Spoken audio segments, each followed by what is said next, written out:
Hi, this is Charlene for Off the Top, brought to you by Whistle Radio 102.7 FM here in Stouffville, Ontario. Hi, I'm here with Marissa Campbell, and we are already engaged in an amazing conversation about writing and all things writerly. Marissa, thank you for coming on the program. Thank you for having me. I'm excited to be here. Now, you have a wonderful book, and I have had the pleasure of reading. Avalyn, like yeah. Apple. Yes. Avellynn for those who are interested in checking this out. And I have to tell you, this is a book worth checking out. Why? It's fun. It's not a humor book, but it's a fun book. Tell me what motivated you to write it.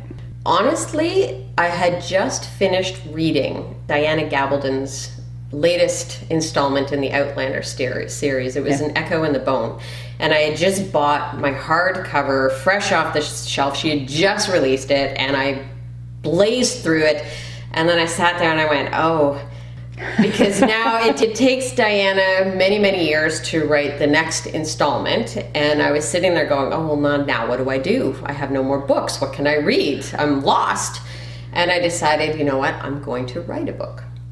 I'm going to write a book that other readers of the Outlander series, while they are lost and bookless, might have something to do until the next one came out. And the next book in the series was Moby, and it took 5 years. And Avalyn, I guess they released Moby this spring, and Avalyn is being released this fall. So I was very close because now Moby is done. Everybody's read Moby, and now we got to wait another 5 years. So Avalyn will fill the next gap very, very well for readers. Isn't that a wonderful and exciting way? I'd never have guessed that that was what motivated you. I've read one of the Outlanders, a great book, a lot of awesome fun. Book. Yeah. What started you as a writer? That certainly wasn't the place you started.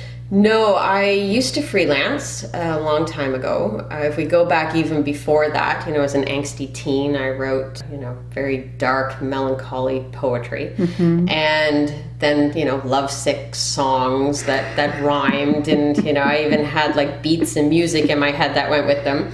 And then life kind of took on its own turns with kids. And when I started writing freelance, I wrote for the Durham Parent out here through Metroland.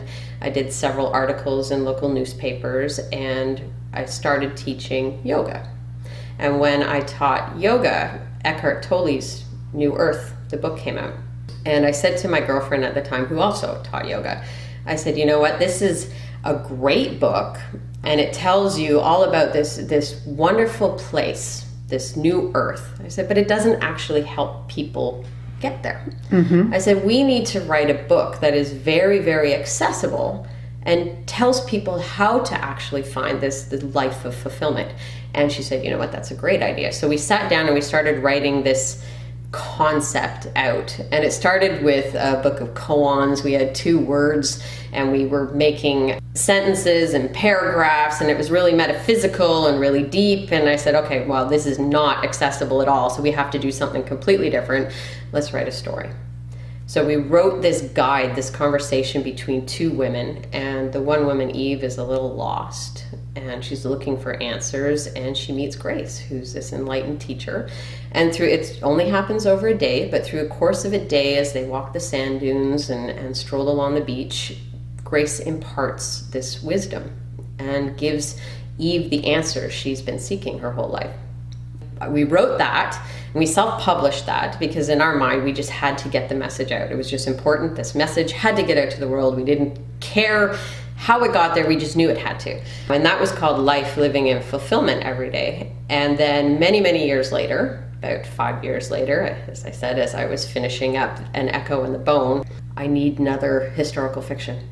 I need something to fill this space. And I've read Philippa Gregory, I've read Anya Seton, I've read Susanna Kearsley, I've read Barbara Kyle, I've read a lot of historical fiction, and I was out. I've read all their books, so now I needed something else. So I created something to fill that void. Brilliant. And what was the process like for you? It sounds as though you just jumped in with both feet. Yes, yeah, this would be the pantser in me. With Avalyn, I had to find the time period first. So Avalyn, in my mind, she popped in and she was very feisty. And I thought, oh, not any time period is going to work for you. We need to find an avenue that fits with your very large, not listening to anybody personality. So I determined, based on thinking and remembering and reflecting, that the Anglo-Saxon time period was actually a period where women had some power. Well, actually 20 years after Avalon is set, historically, Alfred the Great's daughter, Athelflaed, she takes over the kingdom for her husband, who was ailing and then who died. And she takes over running the kingdom. The people respect her. They called her the Lady of the Mercians. She fought in battles. She headed her armies. She fought against the Vikings. Yes. In the same time period as Avalon, there was the Queen of England, the very first Queen of England, Queen Judith. And she was the daughter of Charles the Bald of Francia, which is France. And she had to marry Alfred's father. After that didn't work because Alfred's father died, then she married Alfred's brother, the oldest brother. Now this was considered very taboo. It was very bad. There was a lot of people freaking out about this. Consanguinity. Yes, we don't do this. Right. But the brother didn't care. He wanted her anyway. She was very young when she married his father, 13 actually. And he did it anyway, but that didn't last very long because he died. So what Judith did at that point is she went back to France, said, I'm not doing this anymore. I'm not marrying any more of these Egbert guys, right? I'm out of here. She went back to France, fell in love with a count, and eloped against her father's wishes. They actually got excommunicated. It was like a big brouhaha, but she didn't care. The lovers went all the way to Rome, appealed to the Pope and said, we are in love. You have to let us be married. The Pope said, you have to let them be married. And they went and lived on their merry way. So there were these very powerful, strong women who were doing things that conventionally wouldn't be allowed to happen 100 years later after the Norman conquest. So I thought, Avalon fits really well in there. And then I spent 6 months just researching. So before I even put a word on the page, I sat down and I researched and I researched and I researched to get an idea of the period, the place, the people, what they wore, what they ate, what their houses look like, their living conditions. And then I started to write.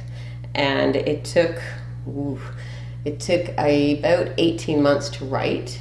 And I continued to research throughout. Yes. You go to write something, you're like, were there bells? Did they have bells back then? And then you'd have to go and you'd have to look up and, oh yes, churches did have bells, one or two did. Yes. And then after writing it, I thought I was done.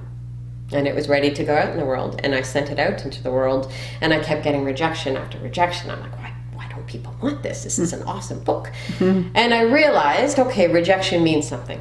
It means that it's not right. I'm missing something. So I decided to spend a whack of money and I sent it off to a company to get substantially edited. And they took the whole thing, looked at it and said, okay, here's where we see the issues. Here's where we see, you need to improve, you need to change, you need to get rid of. And then I took that and I fixed it all up. And then I actually went to one of Barbara Kyle's workshops, her mastering the first, I think it was 30 pages, the first 30, 50 pages. And she went through it and said, I think it needs to start earlier. And I said, okay, we'll start it earlier. So I went back to the drawing board and I fixed up the whole beginning.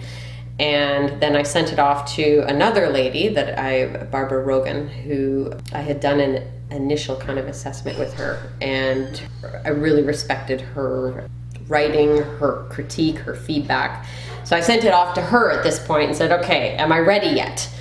And she said, well, I think you're close, but we got a few more things. I went, So I went back and I tightened my prose and I tightened the language and I tightened up a few bits of the storyline. And then when that was all said and done, I paid to have it copy edited by the WCDR, Writer Community of Durham Region, one of our editors. And I paid to have a copy edited. It came back. Now it was tight. So I'd gone through, I fixed all the major problems. Now my prose was perfect. There wasn't a comma out of place. Then I sent it back out. Got my agent within the month and I had got my publisher within 2 weeks after that. Isn't that exciting? Now, who are your agent and publisher? We want to give a little shout out to them. Yes, so Margaret Bale is my agent. She's with Inklings Literary Agency, and my publisher is St. Martin's Press. Congratulations. Thank you. I know that name. It's a good, reputable house. I'm pretty excited to be there. Yes, absolutely.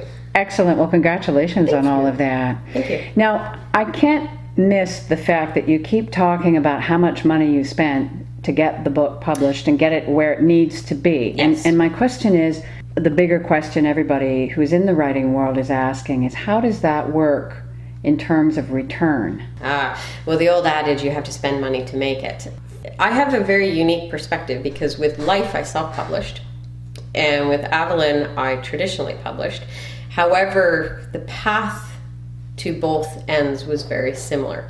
And what I realized is there's a lot of authors out there who did like I did. They write their first draft, they think that's the right one, and they send it out. And when it gets rejected, they think, you know what, I don't understand why people aren't buying this or liking this, so I'm going to self-publish it. And then they self-publish it.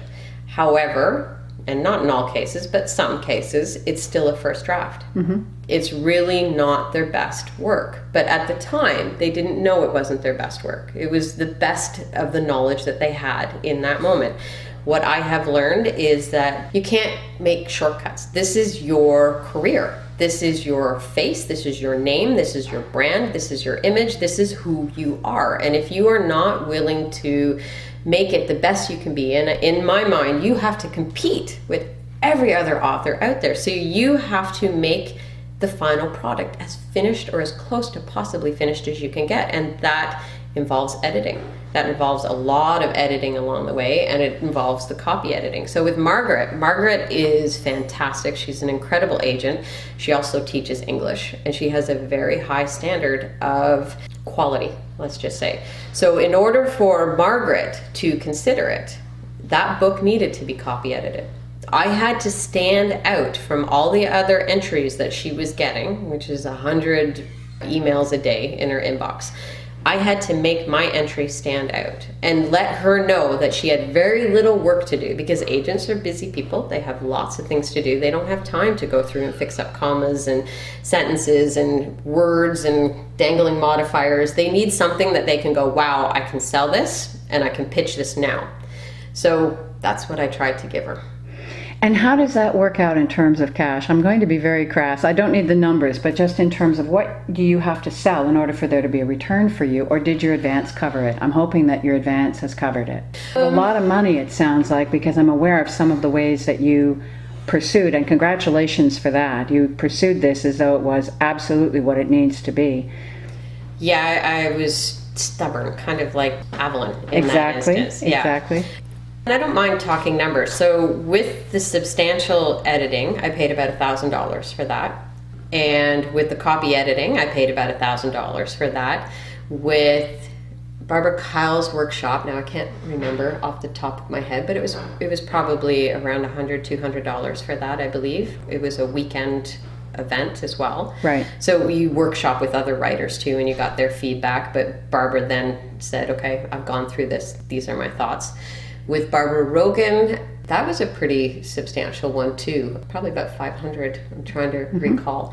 So yeah, and then all the books for the research, and it's an expensive process. But again, one I think that you need to be willing to put in to make yourself stand out. You'll have no argument from me. I'm fond of saying I had 7 years at university learning how to teach writing. Ah. So my background is in, first you write, how do you generate the ideas? Let's get all the ideas down. Now you start writing, and now you do a revision, and now you take your revision, and now you start writing. And you revise again, and then you take your revised copy, and now you start writing. This is your first draft. Fair enough. The revision process of going over it and over it and over it and over it for all the things you've named, and then the final punctuation, spelling, and grammar. And in my world, grammar also includes, can we punch up the sentence structure? Absolutely. Can we use a little bit of those beautiful cumulative sentences that have such a marvelous effect? And do we know that actually short sentences slow readers down, and long sentences make readers speed up? Can we employ that? so that we know what reading does. How much do we know about reading? So I'm absolutely a fanatic. In fact, I find it difficult to read some things. I forget what it was I was reading this morning, something, and this person was advertising, and it had to do with language and the need for language to be good. And then there was this complete sentence fragment starting with a capital and ending with a period. And English marm in me is horrified. You can't do that. You cannot do that. You have to have mastery of the craft. It shows respect. We have to take a short break. Thank you for this exciting talk, and don't go away. We'll be right back with Marissa Campbell and Avalon.